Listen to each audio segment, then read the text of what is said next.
xibaar yu wér te wóor ca tàng ba abonnez-vous pour ngeen di mën di jot suñuy vidéo. ngeen jëf ci ànd ak ñun ci chaîne bi di Buzz 221 HD. benn waay lañu teg loxo ca Touba ci mbir mu doy waar lool commissariat d'arrondissement de Ndaamatou de Touba daan nay procédé te arrestation wu F Mbaye bi ay atam toll ci 21 ans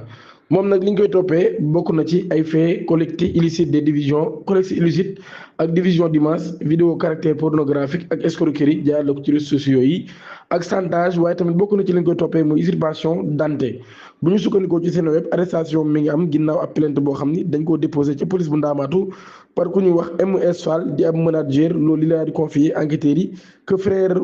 frère ex jabaram ci boppam moo doon utiliser ay image ak ay vidéo di ko jaar la ci WhatsApp ngir nag daal di koy def ay avance à caractère sexuel wala sax di ko def ay góor ba tey ci loolu yi nag daal moo doon réclamer également li nga xam ne moo di xaalis bañ ko digloo nag daal comme victime moom mi nommé N Fall daal nay déclaré ni dafa jot ay message audio ci voix boo xam ni jigéen la ngir nag daal xamante ak moom ci compte WhatsApp boo xam ne nag daal expéditeur bi moom moo ko yoroon daa ci defoon photo profil boo xam ni ab fii la xale bu jigéen maanaam buy wuy turu A Fall ci loolu yi nag daal ci seen ay waxtaan ay ak interlocutrice am doon na ko envoyé ay sticker ak caractère sexuel ginnaaw ba nag daal ma daal koy invité ci ab appel vidéo yoo xam nag daal appel vidéo yu doy waar daan doon waaye nag ci loolu moom victime bii di MN Diop biñ ko digloo daan nay déclaré que ni mise en cause bi ci boppam daf ko contacté woon ci WhatsApp daal di présenté woon nag comme benn xale bu jigéen pour nag daal di koy pour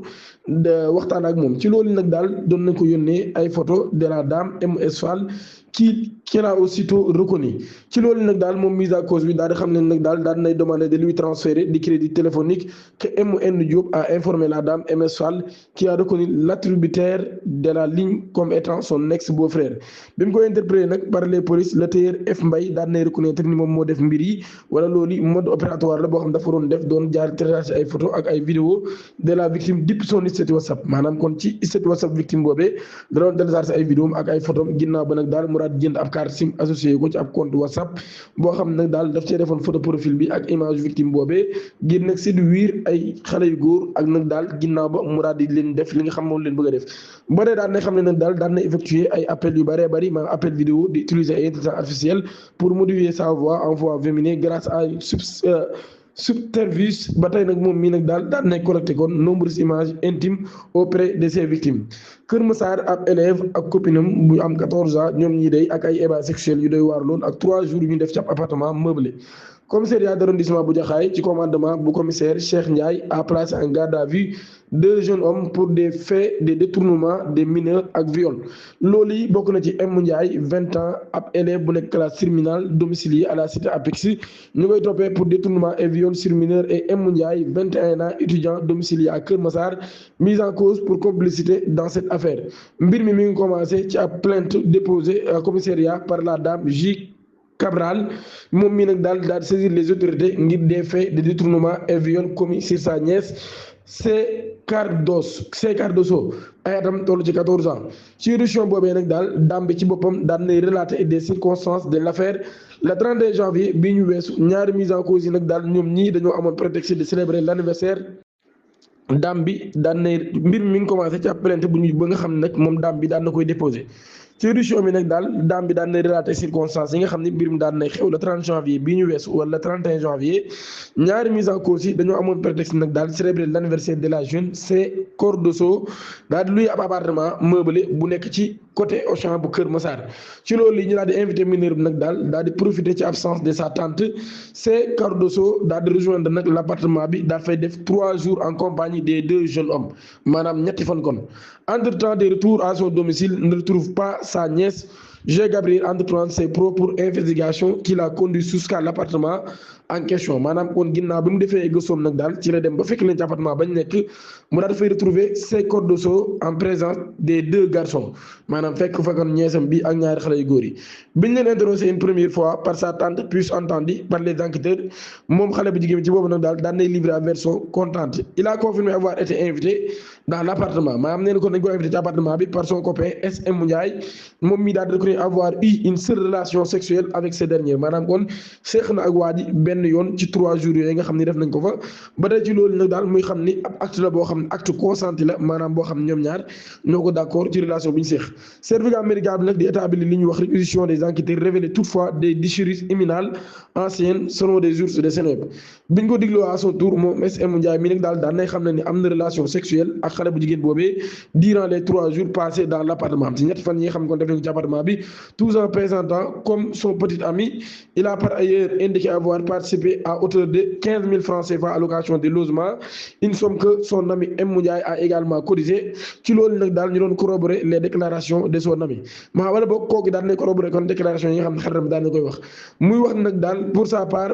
avoir partagé ces mêmes nuits avec Linda, la grande sœur de la victime, qu'il présente comme sa petite amie, sans plus de précision. La dame G, qui affirme que Linda est âgée de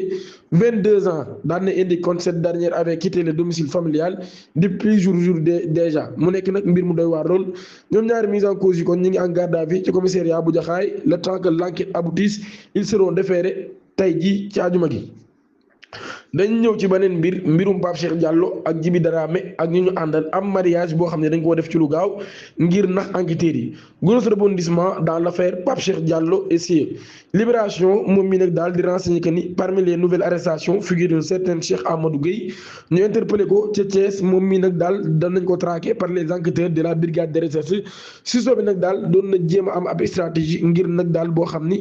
bu doy waar la maanaam moom mi dafa daal di gaaw nag ci lu gaaw daal takk li nga xam ne kon moo di soxna ngir loolu nag daal détourné soupçon yi nga xam ne doon nañ ko am ci moom loolu yi nekk nag mbir mu xorom lool journal bi renseigné nag daal cette manœuvre n'a toutefois pas empêché les gendarmeries de mettre la main sur lui maanaam manœuvre boobu mu def daal teewul benn yoon ñu jàpp ko plus grave encore point le quotidien d'information Cheikh Amadou Gueye fait partie des suspects dont les tests médicaux se sont révélés positifs maanaam suspect bokk na ci suspect yi nga xam ne kon ñoom ñi dañoo am doomu jàngoro bii ñuy wax VIH sida ba lay ñëwaat ci mbir moom mi dañuy dem ca Rabat verdict ba nga xam ne daan na fay wàcc ci sénégalais yi nga xam ne ñoom lañ fa jàppoon loolu yi nag daal di ay peine yoo xam ne yu doy waar la wala yu métti loolu ñaa koy infliger suñu supporters sénégalais yi tribunal de grande instance de Rabat daan nay joxe verdict am jeudi concernant les 18 supporters sénégalais ak ressortissants algériens yi nga xam ne interpellé nañ en marge de la finale de la CAN 2025 journal L'Observateur nag daan nay livrer liste complète des condamnés ainsi que le détail des peines de prison et des amendes infligées chacun voici la répartition des sentences 1 an d'emprisonnement ferme assorti d'une amende de 5 000 dirhams loolu yi muy environ 325 francs CFA peine la boo xam ne nag daal nay concerné fukk ak benn ci ñoom loolu yi kon bokk na ci Omar Diawara Ibrahima Bari Boubacar Diallo Ahmadou Kadam Saliou Diop Tidiane Niass Mamadou Korangom ak ki nga xam ne moo di Ibrahima Ndiaye ak Sékou Sidiane ak Mamadou Dialek ak Tanor Diakhaté 6 mois d'emprisonnement ferme ak lu toll ci 2000 dirhams muy 125 000 francs CFA loolu ba tey 4 supporters yoo xam ne ñoom ñii la loolu dal seen kaw bokk na ci Sow Eliou ku ñuy wax Dan Sow Eliou Ndiaye Jabara ak ki nga xam ni moo di Ibrahima Sy 3 mois d'emprisonnement ferme ak li ñuy wax 200 dirhams yoo xam ni ak amende lay doon wala 1200 dirhams yoo xam ne amende lay doon muy 75 francs CFA